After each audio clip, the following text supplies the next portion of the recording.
falar um pouquinho de economia aqui no Jornal da Manhã. Há uma semana da reunião do Copom, o mercado financeiro aguarda um cenário de incertezas e expectativas pelo anúncio da taxa básica de juros.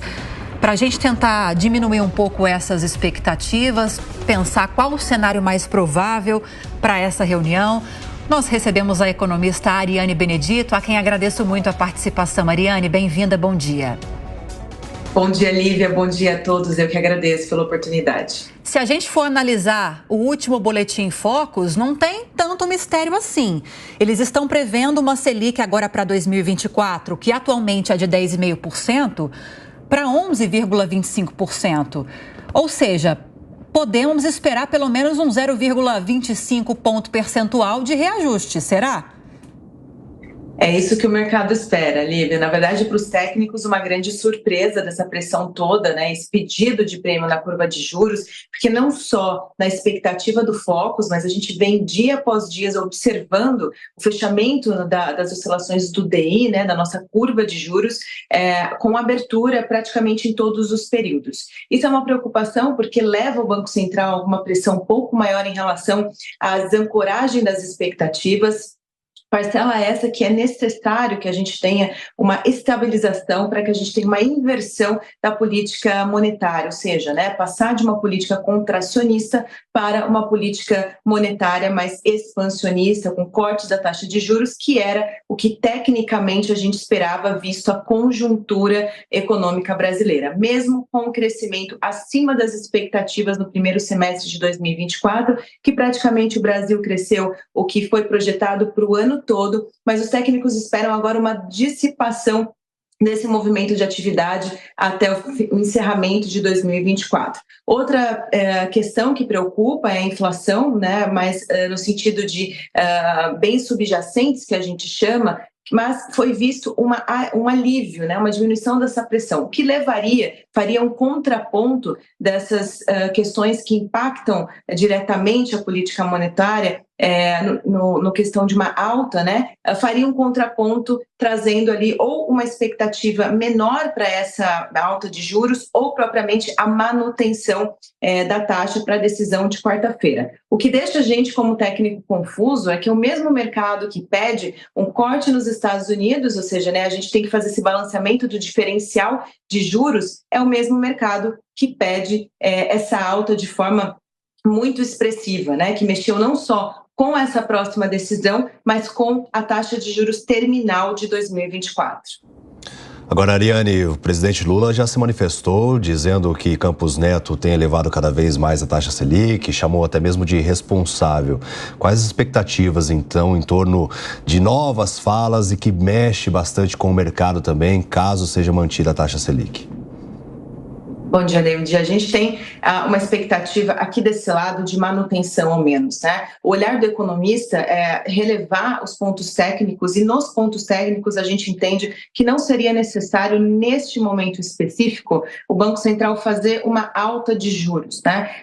Por parte do governo foi utilizado esse argumento dos técnicos para, de novo, né, bater no Banco Central, que já é um diálogo e uma conversa recente, né, do Executivo em relação à autarquia, todo espaço que é possível ser utilizado para essa cobrança de redução de juros, o Executivo e seus representantes fazem, né? Que não é saudável esse tipo de comunicação, porque você cria mais instabilidade e aversão a risco. E ao invés do governo ajudar a fazer a ancoragem das expectativas, ou seja, o fechamento da curva de juros para que o Banco Central de fato possa vir a fazer esse movimento, essa nova tendência de política monetária, apenas ajuda ao inverso, o contrário, né? Causando mais aversão a risco, deixando os investidores cobrando um prêmio maior, impossibilitando que o Banco Central tenha uma postura diferente, apontando os riscos iminentes, que traz essa desancoragem, que seria o custo do dinheiro na economia,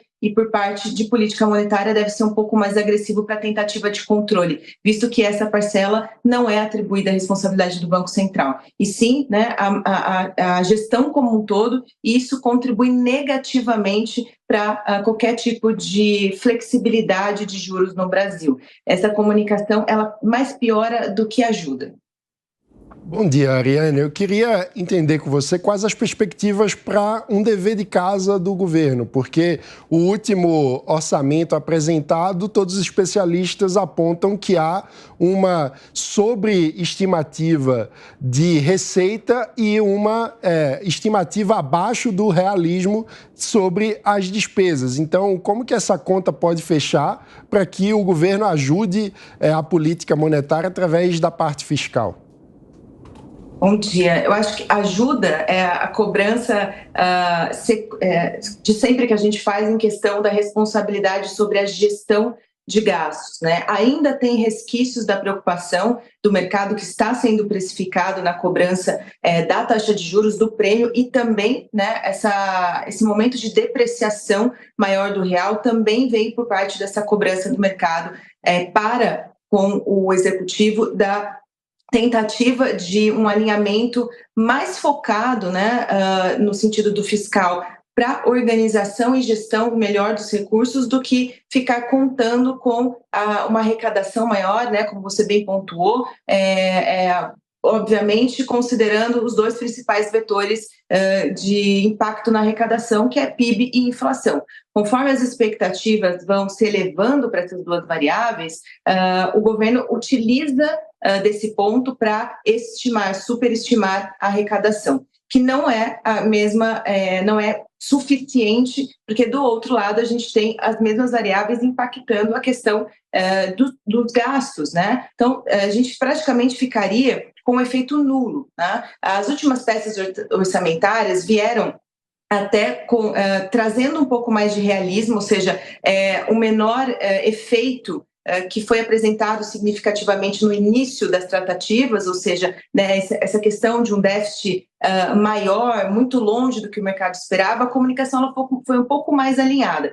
Também faz parte do dever de casa do governo, alinhar a comunicação e ser mais realista. E porque o mercado sabe, né, a população já entendeu que só ficar contando com a arrecadação não vai resolver para os anos subsequentes a questão do fiscal, que hoje é o principal vetor de volatilidade do mercado brasileiro e que causa todo esse mau humor, essa instabilidade, e isso acaba prejudicando no câmbio, que é o que a gente está vivendo agora, e que acaba fazendo um efeito em cadeia, né? Impacta na inflação, que vai ser cobrado do Banco Central uma política monetária mais contracionista devido a esse efeito em cadeia que a irresponsabilidade fiscal traz como risco econômico para o Brasil.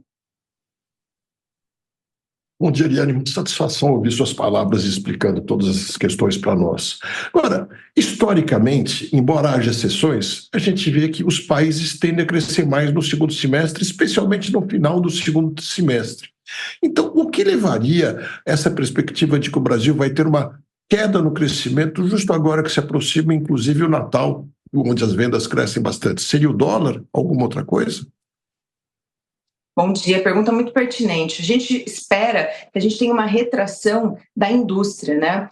Quando a gente trata de atividade, a gente tem a questão do hiato do produto, que é uma discussão muito mais evidenciada depois da pandemia, obviamente, dado as mudanças estruturais econômicas que um choque como uma crise causa, e que em todos os países, não é só a questão do Brasil, deixa a dúvida o que seria, de fato, né, a magnitude do hiato do produto, da taxa neutra. E a crítica envolvendo por que os técnicos acham que o Brasil deveria desacelerar a atividade para frente versus os padrões observados anteriormente, é exatamente esse período crítico que divide, né, um cenário de outro, que a gente tem que assumir que as condições macroeconômicas mudaram depois da crise do Covid e que o PIB potencial é uma grande dúvida, né? O PIB potencial, quando a gente tem um aperto de atividade, quando o hiato do produto começa a ficar pressionado, na teoria é esperado um arrefecimento, porque dado que um limite é imposto ali para um crescimento, né? A gente está quase no teto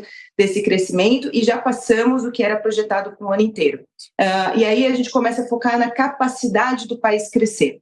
Mas tem um outro ponto também que também causa dúvida, é a questão de sermos um país emergente e crescer 2,8% ou 3% é muito pouco, ou deveria ser muito pouco, considerado por sermos um país emergente. Então, o mercado aposta sempre mais visto esse argumento principalmente. Já os técnicos apostam na impossibilidade, vistos os desafios que a gente tem e que nunca foi feito um crescimento, a gente nunca teve um crescimento, mesmo em anos anteriores, bem próximo do que seria o nosso principal concorrente ali, a China, que é um grande exemplo e grande cliente. Por que a gente não cresce tanto perto do que a gente supre esse país, sendo um país também emergente, né? Então, há essa dúvida ao entorno do o que seria o PIB potencial brasileiro e divide as opiniões se a gente vai realmente atingir um PIB potencial e vai ver o arrefecimento, ou esse PIB potencial ele é maior por sermos um país emergente. Hoje a gente acredita, né, há um consenso na academia,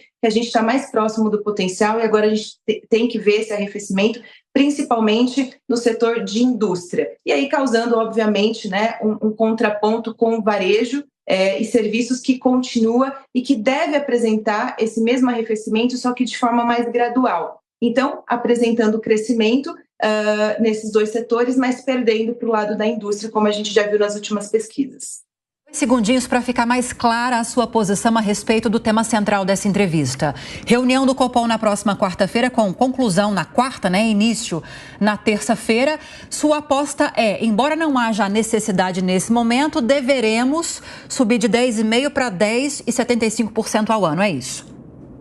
Lívia, o posicionamento ele fica em 2 pontos aqui, a economista especialista em mercado de capitais, né? Visto o mercado de capitais, eu apostaria muito mais uma alta pela cobrança, é difícil a gente ir contra a probabilidade e o consenso de mercado que espera essa alta. Mas como técnica, se eu tivesse uma cadeira, uma posição ali dentro do Banco Central, meu voto seria na manutenção. Acho que nesse momento não seria necessário tanto aperto assim, acho que o prolongamento, bem como a gente viu acontecer nos Estados Unidos, dá conta de segurar a inflação dentro do horizonte relevante. Perfeito. Ariane Benedito, obrigada, viu, pela participação. Bom domingo para você. Eu que agradeço. Bom domingo para vocês também. Obrigada.